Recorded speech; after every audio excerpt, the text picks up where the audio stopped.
उसकी स्टॉक की वैल्यूएशन ऐसे करते हैं, हम सप्लायर से सामान पूछते हैं, वो सप्लायर ये सामान कितने का लगाया, तो कितने का लगाया जो उसका लिस्ट प्राइस होता है उसको लिस्ट प्राइस या इनवॉइस प्राइस कहा जाता है। उस लिस्ट प्राइस या इनवॉइस प्राइस में से हम लोग ट्रेड डिस्काउंट माइनस करते हैं।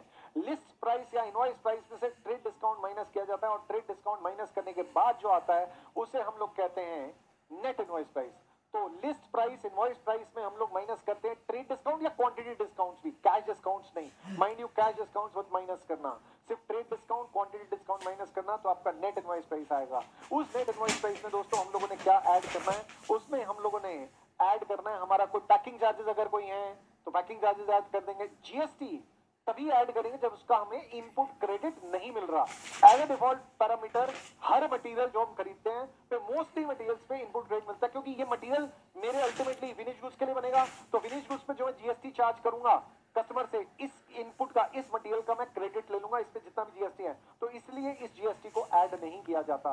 किसी भी तरह का जीएसटी हो, एसजीएसटी हो, सीजीएसटी हो या आईजीएसटी हो, किसी भी तरह का स्टेट गवर्नमेंट का हो, सेंट्रल गवर्नमेंट का हो या जैसा भी है इंटर स्टेट वाला हो, it doesn't make any difference, आपका किसी भी तरह का जीएसटी हो आपने ऐड कर देना है। फिर उसके बाद ये जीएसटी की जो कैलकुलेशन होती है ये नेट इनवॉइस प्राइस की परसेंटेज पे होती है, ये नेट इनवॉइस प्राइस की परसेंटेज पे होती है। टेक एन एग्जांपल, आप लोग लेट्स से अगर खरीद रहे हैं लेट्स से वॉफल्स और 100 रुपए के वॉफल्स हैं और अगर उस पे जीएसटी 18% है तो आपको कितने का पड़ेगा, वो 118 का, 118 का, जितना भी उसका नेट इनवॉइस प्राइस है उस पे जीएसटी ऐड किया जाएगा, इसकी परसेंटेज पे कैलकुलेट किया जाएगा। लेकिन आप अगर उसको रॉ मटेरियल की तरह यूज कर रहे हैं तो उसका इनपुट क्रेडिट मिलता है यूजुअली, अनलेस वो क्वेश्चन में बोले कि इसका इनपुट क्रेडिट नहीं मिलता, हम लोग हमेशा मान के चलते हैं इनपुट क्रेडिट मिलता है और इसीलिए जीएसटी ऐड नहीं किया जाता। अगर वो बोलता है इनपुट क्रेडिट नहीं मिलेगा तो ऐड करेंगे। तो पैकिंग चार्जेस ऐड कर देंगे। पैकिंग जो है हमारी दो तरह की हो सकते हैं, एक ड्यूरेबल एक नॉन ड्यूरेबल। ड्यूरेबल पैकिंग कौन सी होती है, जो कि जैसे ड्रम्स हैं, ठीक है जी, ड्रम्स हैं जो कि अल्टीमेटली रिटर्न भी किए जा सकते हैं या ऐसे केस में भी उनकी कोई अच्छी रियलाइजेबल वैल्यू भी हो सकती है। 100 रुपए का ड्रम लिया लेकिन जब वापस किया तो उसके 95 90 मिल गए, या ऐसे केस में मार्केट में भी बेचा तो भी 80 85 90 मिल गए, तो अकॉर्डिंगली उसकी रियलाइजेबल वैल्यू या रिटर्नेबल वैल्यू माइनस कर देंगे। और नॉन ड्यूरेबल वाले की जो भी हमारी realisable scrap value whatever you में से जितनी भी नॉर्मल रियलाइजेबल वैल्यू वो भी माइनस कर देंगे। फिर लोडिंग चार्जेस, अनलोडिंग चार्जेस, रस्ते के ट्रांजिट इंश्योरेंस, कैरेज इनवर्स या फ्रेट इनवर्स जो मर्जी कह दो, ये भी आप ऐड कर देंगे। अब आपका जो है इसमें अगर आपने सामान बाहर से मंगाया है, इंपोर्ट किया है, तो उसमें कोई कस्टम्स ड्यूटी, इंपोर्ट या कस्टम्स ड्यूटी, वो भी हमारी नेट इनवॉइस प्राइस की परसेंटेज पे निकलती है, तो नेट इनवॉइस प्राइस की परसेंटेज पे निकाल के आप इसमें ऐड कर देंगे। ठीक है जी। कैश डिस्काउंट कभी रिड्यूस नहीं होगा, जीएसटी पे इनपुट क्रेडिट मिलेगा तो कभी माइनस नहीं होगा। As a default parameter GST पे क्रेडिट मिलता ही है, अनलेस कि वो बोले नहीं मिल रहा। आगे बढ़ते हैं नेक्स्ट। दोस्तों ये बहुत जरूरी है। एक्चुअली क्या होता है, कई बार ये होता है हम लोग ना सामान मंगवाते हैं, इमेजिन करो सिनेरियो क्या हुआ, हमने सामान मंगवाया ट्रक से, मैं निकला गड्डी लेके रस्ते में और सड़क पर एक मोड़, इसमें ना सामान आया और हुआ क्या, ये सामान पहुंच गया हमारे पास, इसमें सामान हमारे पास पहुंच गया दोस्तों। और मैं आपसे एक छोटा सा सवाल पूछ रहा हूं, इस ट्रक में हमारे पास सामान पहुंच, उधर के भी टायर थोड़े थोड़े दिख रहे हैं, ज्यादा दिख रहे हैं तुम्हें कोई बात नहीं, तो वट एवर नाउ, तो हुआ क्या, ये जो सामान इनके पास आ गया है वो पहुंचा है फ्राइडे को, और स्टोर कीपर को मैं बहुत बीमार है, तुम्हें गांव आना पड़ेगा, एंड वो ना आप देखता है ना ताप, ना आजू देखता है ना बाजू, जल्दी से शटर डाउन करता है। और उसे पता है कि शनिवार में फैक्ट्री नहीं खुलने वाली, इतवार में संडे में फैक्ट्री नहीं खुलने वाली, और उसे पता है कि वो चला जाएगा और वापस आ जाएगा मंडे को भी, तो भी काम चल जाएगा। लेकिन इसे ये नहीं याद था कि आज सप्लायर के कैरियर से सामान आना है, इसे ये नहीं पता था, याद नहीं था, भूल गया था। और जैसे माँ के बीमार होने का टेलीफोन आता है तो बंदा क्या सोचता है, चुपचाप से जो है वो भाग जाता है, वो ताला मारता है, निकल जाता है। ये पहुंचता है शाम को, फ्राइडे शाम को, कहते जी मैं आया हूँ, स्टोर रूम बंद है। फैक्ट्री के मालिक के पास पहुंचता है फोन, वो कहते हैं जी स्टोर कीपर कहाँ है, स्टोर कीपर जी पता नहीं, फोन मिलाते नहीं मिलता नहीं मिलता, अगले दिन मिलता है, वो कहता है जी मैं तो गांव आया हूँ, फैक्ट्री हमारी गुड़गांव में है, और गांव उसका गांव में नहीं, गुड़गांव में नहीं है।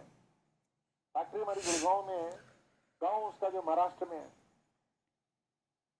अब यार ये तो भसौड़ी होगी, चाबी तेरे पास है, ताला तोड़ेंगे, ये करेंगे, वो करेंगे, एक्सेट्रा एक्सेट्रा, क्या है हमारे जो है सारे सिक्योरिटी सिस्टम है, ऐसा नहीं हो सकता, ताला नहीं तोड़ सकते, and so on and on whatever.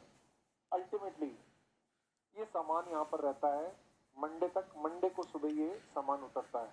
अब सामान जब मंडे को उतरता है, ये ट्रक वाला क्या कहता है, I will charge penalty, I will charge you demurrage charges. अगर आपको बताओ डीमरेज चार्जेस, कि आपने डिले किया, आपने मेरे से डिलीवरी लेने में डिले किया है, तो आई विल चार्ज यू पेनल्टी या डीमरेज चार्जेस। ये मैंने आपको ट्रक का डीमरेज का एग्जांपल दिया है। इसी तरीके से शिप का भी एग्जांपल होता है। शिप आता है, दिल पे मत लेना, अच्छा वाला शिप बनाएंगे आप, ऐसा वाला नहीं बनाएंगे, वो वाला ऐसा वाला बोट वाला नहीं बनाएंगे, ये बड़ा है तो बड़ा शिप है।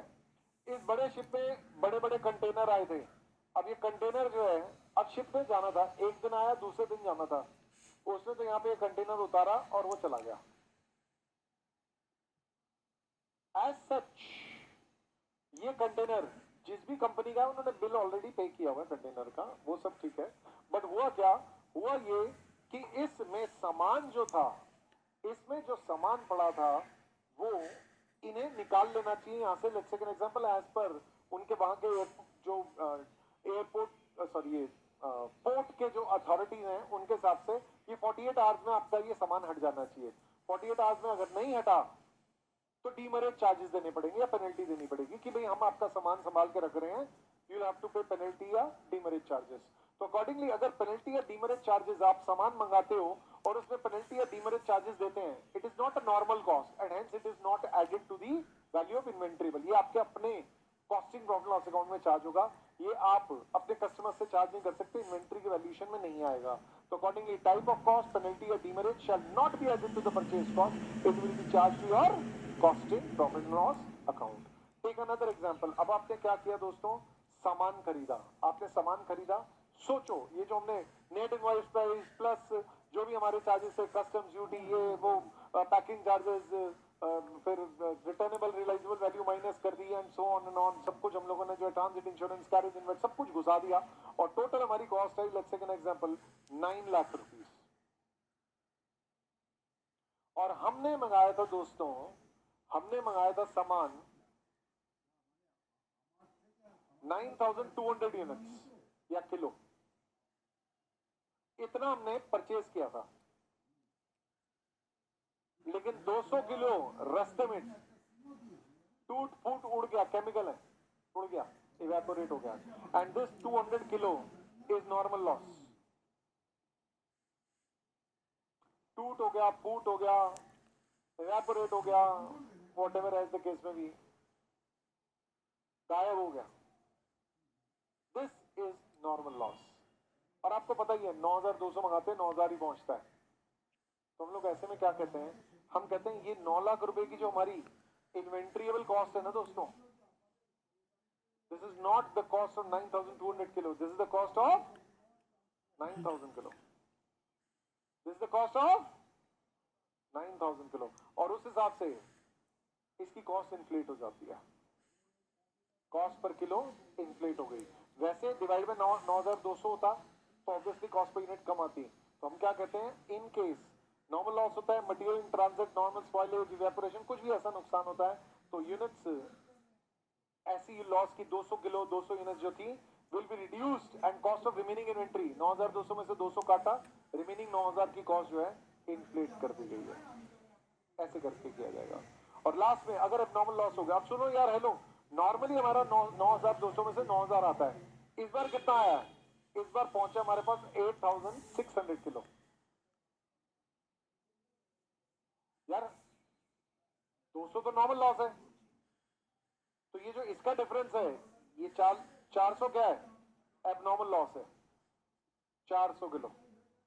इस 400 किलो की कॉस्ट कितनी हो गई, ये आपने कॉस्ट निकाली 100 रुपए पर kilo, this 400 kilo multiplied by 100 रुपए, 40,000 रुपए will be charge to costing bill account, and 8,600 multiplied by 100 रुपए, ये आपकी इन्वेंट्री की वैल्यू है। इन्वेंट्री आपके पास जो आया है वो 8,60,000 रुपए का आया है, 8,60,000 का। और दोस्तों ये जो आपके पास आया है this is costing bill account में चार्ज होगा।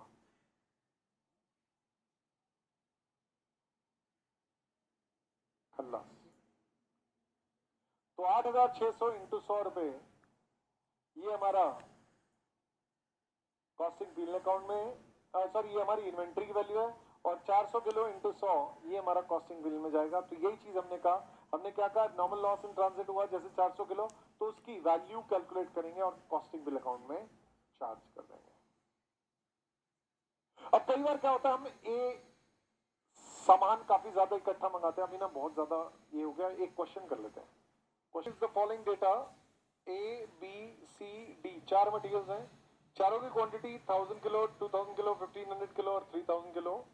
रेट पर किलो यूएस डॉलर 1.5, 1.25, 2 और 1, ये हमें जो है रेट दे रहा है।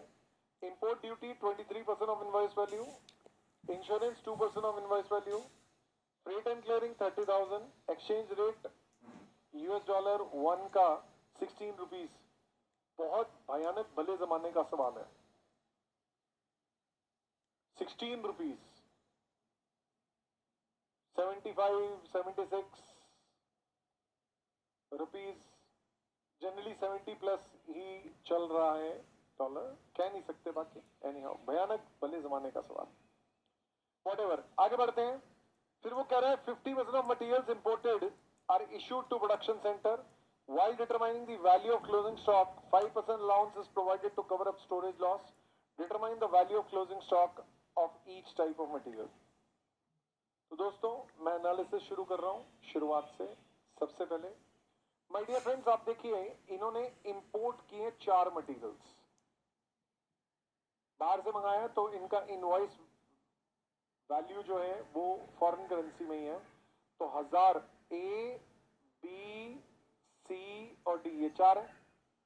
तो 1000 इंटू 1.5 डॉलर 1500, 2000 इंटू 1.25 डॉलर 3000, नहीं 2500, 2500,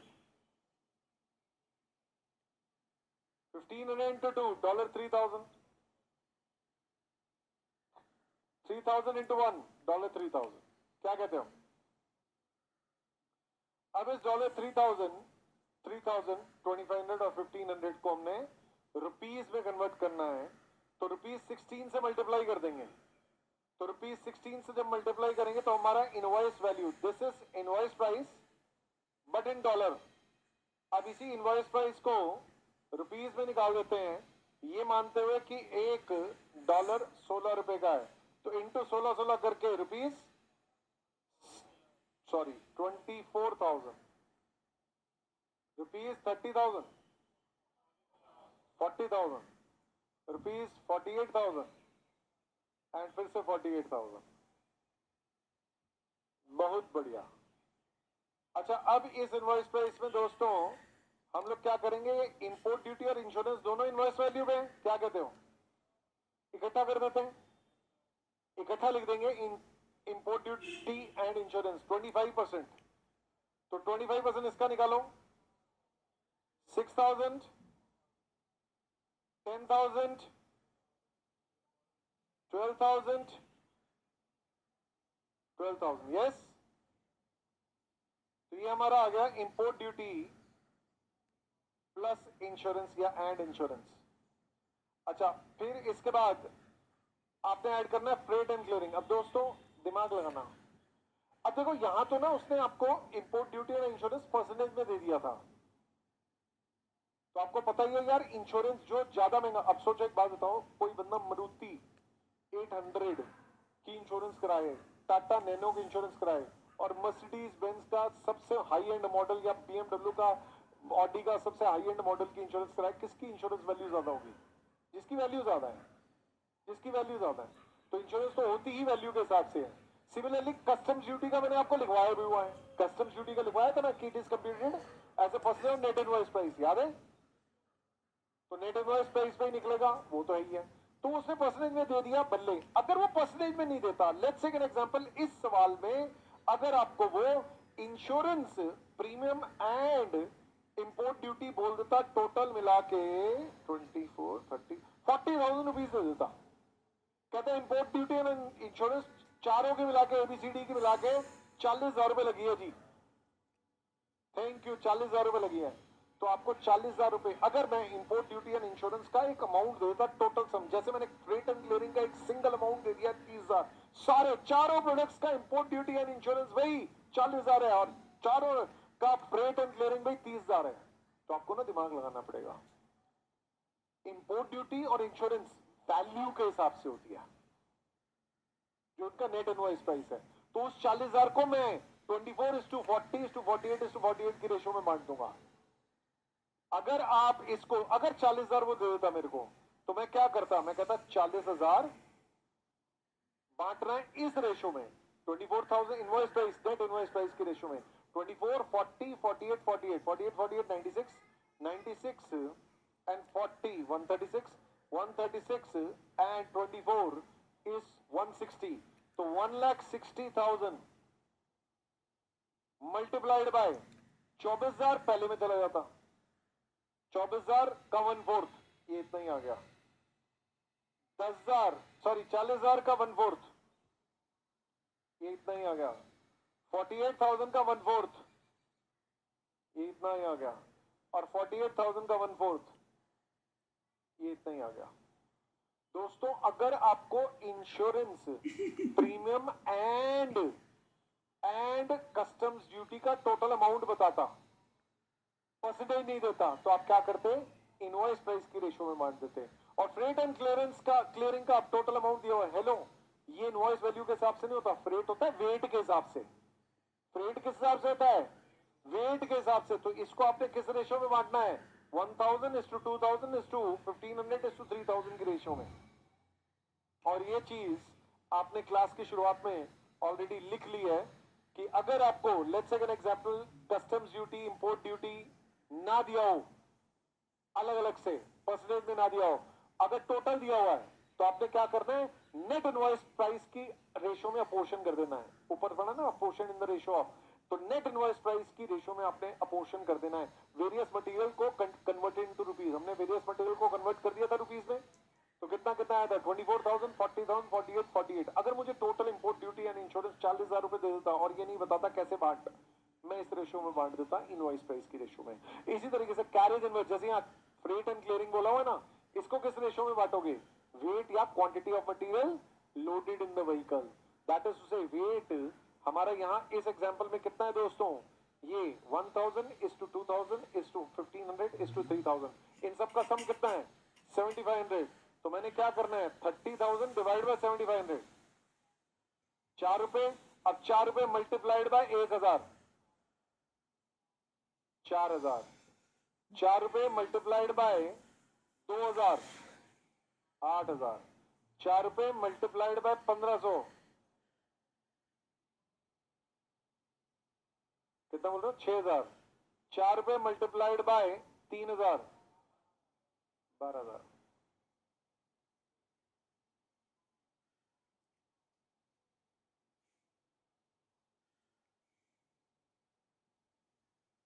ठीक है जी,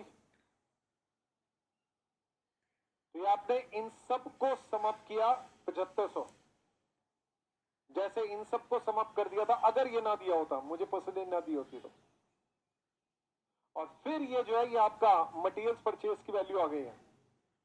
मटेरियल्स परचेज की वैल्यू कितनी कितनी आई देखो, 34,000, 58,000,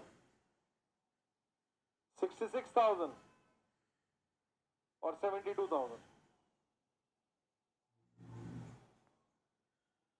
अब वो कह रहे हैं इसमें से आधा मटेरियल इशू कर दिया इन्होंने प्रोडक्शन सेंटर में, इसका 50% मटेरियल इशू कर दिया प्रोडक्शन सेंटर में, तो 34,000 का 17,000 इशू कर दिया है, इसमें से 29,000 इशू कर दिया है, इसमें से 33,000 इशू कर दिया है, इसमें से 72,000 इशू कर दिया है,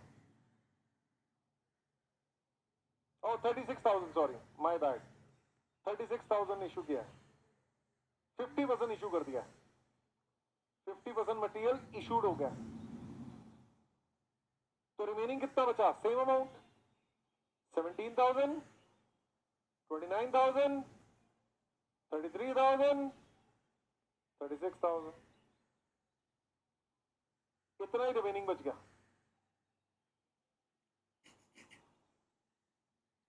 अब नॉर्मली तो यही क्लोजिंग स्टॉक होता, बट उसने मुझे क्वेश्चन में बोला कि 5% allowance is to be provided to cover up storage loss.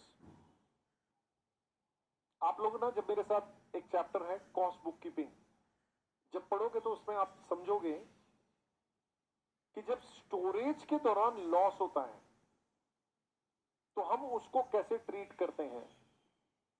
अगर तो एबनॉर्मल लॉस होता है तो हम उसको चार्ज कर देते हैं कॉस्टिंग बिल अकाउंट में, बट हेलो वो बोल रहे 5% अलाउंस, मतलब ये तो नॉर्मल है।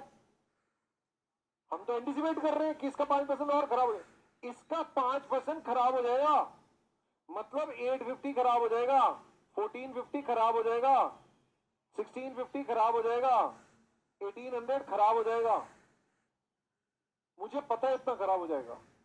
तो जब आप मेरे साथ कॉस्ट बुक कीपिंग का चैप्टर पढ़ोगे तो आप पढ़ोगे कि जो नॉर्मल लॉस जो हम एंटिसिपेट कर रहे हैं, एक्सपेक्ट कर रहे हैं कि इतना सामान, इतना माल जो है तबाह बर्बाद, नेस्त तो नाबूद हो जाएगा, खराब हो जाएगा, बर्बाद हो जाएगा, तो उस मटेरियल को, उतने को हम लोग क्या करेंगे? इसको दोस्तों हम लोग अपनी बुक्स में एज फैक्ट्री ओवरहेड चार्ज करते हैं। आप पढ़ोगे मेरे साथ, हम लोग इसकी एंट्री करते हैं, factory overhead control to source डिजे कंट्रोल, वो छोड़ दो अभी, अभी नहीं, बस ये बता रहा हूं कि ये क्लोजिंग स्टॉक में तो बचा नहीं है, 5% तो खराब हो जाएगा, तो क्लोजिंग स्टॉक कितना बचेगा? इसमें से 5% काट के, दैट इज 16,150 बचेगा, इसमें से 5% काट के, दैट इज 27,550 बचेगा। इसका नॉलेज मैं नीचे नोट भी लिखवा दूंगा। ये जो आपका एक्सपेक्टेड लॉस ड्यूरिंग स्टोरेज है, इस स्टोरेज के लॉस को हम लोग क्या ट्रीट करते हैं? इसको हम लोग चार्ज करते हैं फैक्ट्री ओवरहेड्स में। ये जस्ट फॉर नॉलेज है, इस चैप्टर में रेलेवेंट नहीं है, लेकिन मैं इस चैप्टर को दूसरे चैप्टर से कनेक्ट कर रहा हूं, क्योंकि स्टोरेज के दौरान जो एबनॉर्मल लॉस होता है तो उसको कॉस्टिंग बिल में चार्ज करते हैं, नॉर्मल लॉस होता है तो उसे फैक्ट्री ओवरहेड्स की तरह चार्ज करते हैं। तो जस्ट फॉर नॉलेज लिखवा दूंगा, क्योंकि ये एंटिसिपेटेड है, एक्सपेक्टेड है, नॉर्मल है, तो इसीलिए इसको यहां पर चार्ज करेंगे ना। जिन्हें समझ में आ गया बल्ले, जिन्हें नहीं आया